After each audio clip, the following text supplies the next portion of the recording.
મિત્રો, આજે 77મા પ્રજાસત્તાક દિન નિમિત્તે આપણે સૌ ભેગા થયા છે અને 26મી જાન્યુઆરી 1950ના દિવસે આપણું બંધારણ અમલ થયું.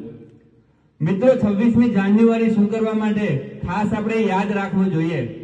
કારણ કે 1946 થી બંધારણ બનતું હતું તો અમલ કર્યો 26મી જાન્યુઆરી 1950. બાકી બંધારણ બનીને તૈયાર હતું 26મી નવેમ્બર 1949. તો શું કરવા માટે 2 મહિના લેટ કર્યું? તેની પાછળ બી ઇતિહાસ છે કે ભાઈ 26મી જાન્યુઆરી 1930 ના દિવસે લાહોરમાં રાવી નદી કાંઠે આપણું રાષ્ટ્રીય અધિવેશન ભરાયેલું. આની અંદર નક્કી કર્યું કે ભાઈ અંગ્રેજો આપણને છોડીને જવા માંગતા નથી, આપણને હજુ પણ લૂંટવા માંગે છે. તો 26મી જાન્યુઆરી 1930 ના દિવસે નક્કી કરે છે કે હવે આવનારી તમામ 26મી જાન્યુઆરી અંગ્રેજો આપણને આઝાદ કરે કે ના કરે, આપણે આઝાદ સમજવાનું છે અને આપણે મુક્ત છીએ એમનાથી. અને એ દિવસ આપણો ભૂલાઈ ના જાય એટલા માટે થઈ અને 2 મહિના માટે બંધારણ લેટ એડ કરે છે અને 26મી જાન્યુઆરી 1950 ના રોજ આપણા બંધારણનો અમલ કરવામાં આવે છે. મિત્રો, આપણે સૌ શિક્ષકો છીએ અને એટલા માટે હું તમને કહું છું કે આપણા બાળકોને, આપણા વિદ્યાર્થીઓને આ વસ્તુની ખબર ખાસ હોવી જોઈએ.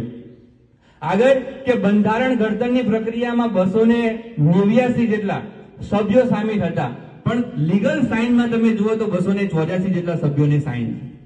બાકીના સભ્યો છે તો આપણને ખબર છે કે 1947ના વર્ષની અંદર ભારત અને પાકિસ્તાન આવા 2 દેશના ભાગલા પડે છે અને 284 લોકોની સાઇન છે. બાકીના 2-4 સભ્યો એવા હતા કે જે મુસ્લિમ લીગ સાથે જોડાયેલા હતા અને એ લોકો પાકિસ્તાનની ફેવરમાં એ સાઈડ ગયેલા છે. એટલે લીગલ આપણું જે બંધારણ છે એમાં 284 લોકોની સહી છે. અને બંધારણની વાત કહેતા તો ઘણી બધી વાર લાગે, પણ એટલું કહીશ કે દુનિયાનું સૌથી મોટું, સૌથી વિશાળ, સૌથી લાંબુ અને સાહેબ કહેતા ગર્વ થાય કે 13 કિલો વજન ધરાવતું સૌથી મોટું કોઈ બંધારણ હોય ને તો આપણા દેશનું બંધારણ છે. મિત્રો, એની ઉપર આપણને પ્રાઉડ થવું જોઈએ. એટલા માટે હું કહીશ, એક સરસ શાયરે સરસ મજાનો શેર લખ્યો છે કે સર ફિરે લોગ જો હમે દુશ્મને જહાં કહેતે હૈ, सर फिरे लोग जो हमें दुश्मन जहां कहते हैं, वरना हम भी इस मिट्टी को अपनी मां कहते हैं, वरना हम भी इस मिट्टी को अपनी मां कहते हैं. મિત્રો, આજના પર્વે આપણે ઘણી બધી વસ્તુની માહિતી લેતા હોઈએ છીએ, પણ ખાસ કરીને ક્લાસમાં જઈને વિદ્યાર્થીને જ્યારે પૂછીએ ત્યારે આપણે પૂછજો કે બેટા ક્રિકેટના 11 ખેલાડીઓના નામ બોલ તો ફટાફટ બોલી જશે. વિરોધ નથી કરતો, પણ સાહેબ 11 ક્રાંતિકારીઓના નામ બોલાવજો. સાહેબ પરાણે 1, 2 કે 3, 4 યાદ આવશે. તો આપણે એમને શીખવવાનું છે કે સાહેબ આપણે ગોળીઓ ખાધી છે, ફાંસીના ફંદા પર ચડ્યા છે, ત્યારે શાંતિથી આપણે આ દેશમાં જીવી શકીએ છીએ. અને ખાસ કરીને આપણે ઘણી બધી જગ્યાએ ફરતા હોય, અમદાવાદમાં સાબરમતી આશ્રમમાં જઈએ ત્યારે ગાંધીજીના આશ્રમમાં આપણે જઈએ ત્યારે ગાંધીજીનો ચરખો જોતા હોય ને બાજુમાં લટકાયેલી દોરી જોતા હોય. ઘણા લોકો કહે કે આ દોરી છે ને, આ ગાંધીજી એક બકરી રાખતા હતા ને બાંધવા માટે મૂકી છે.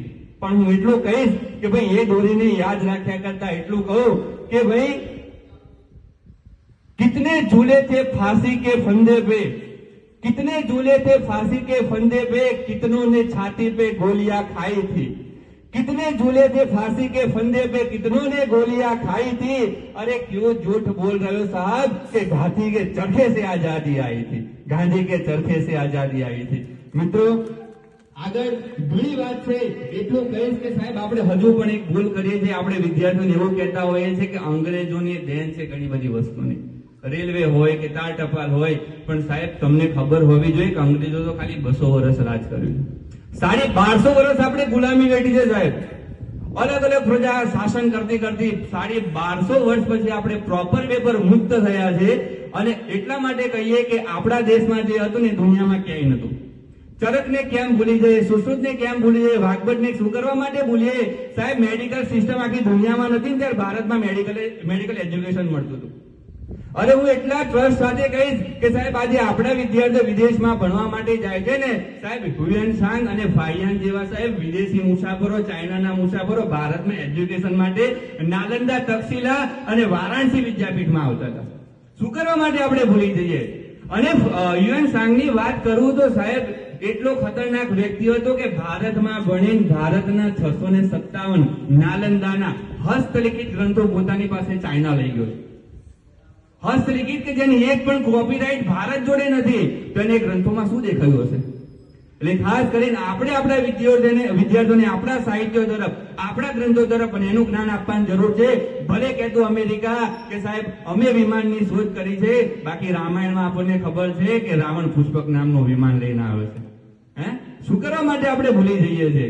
એટલે આ બધી વસ્તુને આપણે ખાસ આગળ રાખીશ અને એટલા માટે હું કહીશ કે कुत्तों के झुंड से कभी शेर भागा नहीं करते, कुत्तों की झुंड से शेर कभी भागा नहीं करते, अरे हम हिंदुस्तानी है, दुश्मन के बाप से भी डर के भागा नहीं करते, दुश्मन के बाप से भी डर के भागा नहीं करते.